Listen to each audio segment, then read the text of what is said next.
சுப்பிரபாதம் பண்ணி தினம் தினே ஒரு நாளில் சாபமாசே தினே 30 நாட்களும் உஷ காலத்துல பெருமாளுக்கு போதகித்துவ சுப்பிரபாதம் பாடணும், அவனோட புகழ பாடணும். அதனால என்ன ஆகும் அப்படின்னா ஜனானம் தோஷ சாந்தி, அவளுக்கு இருக்க தோஷம் போகிறது அப்படின்னு பிரம்மாண்ட புராணம் சொல்றது.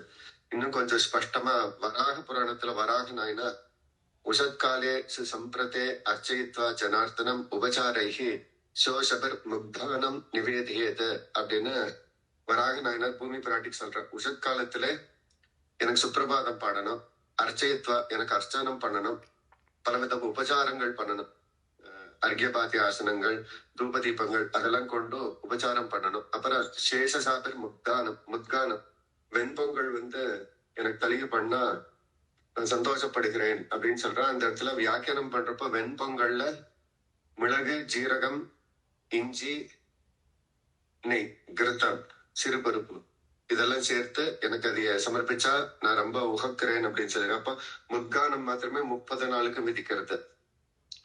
நம்ம பூர்வாச்சாரிகள் முக்கியமான நாள் வர்றப்போ சில தலிகை அதோட எக்ஸ்ட்ராவா பண்ணிருக்கா. அப்போ 30 நாளுமே ஏகாதசி தவிர, ஏகாதசிக்குமே உண்டுதான், ஆனா ஏகாதசிக்கு நம்ம பொங்கல் பண்ணோம் அப்படின்னா அப்புறம் யார் ஸ்வீகரிப்பாங்கிறதுனால நம்ம அதை விட்டுறோம். இப்ப இன்னைக்கு ஏகாதசி, இன்னைக்கு வெண்பொங்கல் பண்ணணும் தான் தினே அப்படின்னா இன்னைக்கும் பெருமாளுக்கு வெண்பொங்கல் தான் சமர்ப்பிக்கணும். ஆனா அதுக்கு பின்னாடி நம்ம அரிசி சாப்பிட வேண்டி வந்துடும். அதுக்காக வேற ஏதாச்சும் பண்ணிக்கலாம். இந்த ஏகாதசி தவிர மத்த நாள் எல்லா நாளுமே வெண்பொங்கல் தான் காலையில. அதுக்கு பின்னாடி மார்கழி திங்கள் முதல் நாளுக்கு ஓங்கி உலகளந்த நாயகனாய் நின்ற 30 மூவர், அப்புறம் சிற்றஞ்சிறுகாலை, இந்த பாசுரங்களுக்கெல்லாம் சக்கரை பொங்கல் சொல்லியிருக்கு.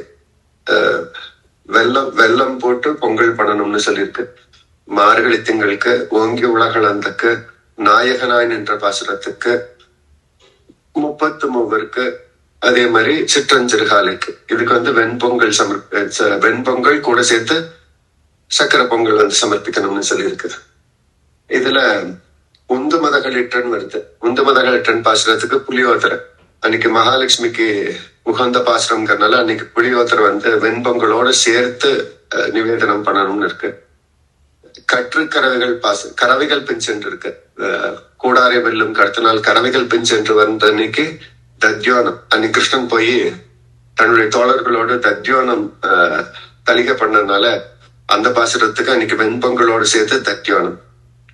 நீங்க இந்த மார்கழி திங்கள் இதெல்லாம் சக்கரை பொங்கல் பண்றப்போ பால் ஊத்தாம வெறும் ஜலத்திலேயே அரிசியை வேக வச்சு பொங்கல் பண்ணிடணும். ஆனா கூடாரை வெல்லம் அன்னைக்கு மாத்திரம் பால்ல அரிசி வேக வச்சு அன்னைக்கு அக்கார் வடிசல் பண்ணிக்கணும். இது மாத்திரம் நம்ம பூர்வாச்சாரியர்கள் அங்க கட்டிருக்கிறது விசேஷமான நாட்கள் அப்படிங்கறதுனால ஒரு அலங்காரத்திலேயே சேர்த்து அந்தந்த பாசுரத்துக்கு தகுந்த மாதிரி இப்படி மிச்ச நாட்கள்ல எது வேணுமா வச்சுக்கலாம். 30 நாட்களுமே முத்கானம் மாத்திரமே சொல்லியிருக்கு. அடியே